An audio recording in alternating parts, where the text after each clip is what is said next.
crimp block lifts. For this, you're going to need a lifting block. I've just got it set up here because it's easier to show you all the hand positions and stuff.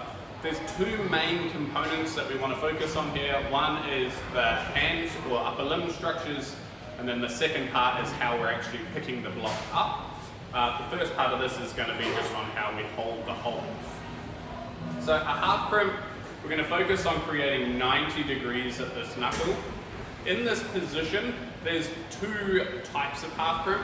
There's what I class as a passive half crimp, where this knuckle here is completely relaxed. The second part is this knuckle becoming active, or an active half crimp, where we're starting to bring in all the intrinsic hand muscles into helping support the fingers. We're going to focus on an active half crimp for these lifts, where we're keeping a mild bend here, and we're going to engage the hands and the full forearm into the lift. When lifting, we want to make sure that we've got a nice neutral wrist, so we don't have too much deviation. There's a straight line from our elbow through to our fingers. We don't want to have fingers that are splayed apart anywhere as well. We want those nice and stuck together, nice and active in the palm, and then we're going to pull through the hold as hard as we can, or lift as much as we can, without the structure changing at all. It's what we class as your technical limit.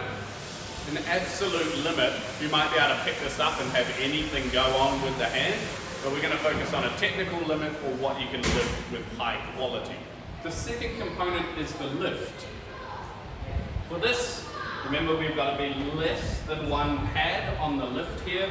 We're going to set ourselves up in a nice tall spine with a packed shoulder in that active half crimp position, and then we stand up from there. I really like to set this up at a height where I'm at about a quarter squat, rather than being all the way down in the squat and having to stand up a long way. This way we can set up the shoulder nice and tall and just pick the block up. It only has to come off the ground a little bit. And then we hold this position for our designated time, or we do our sets and reps worth of lifts.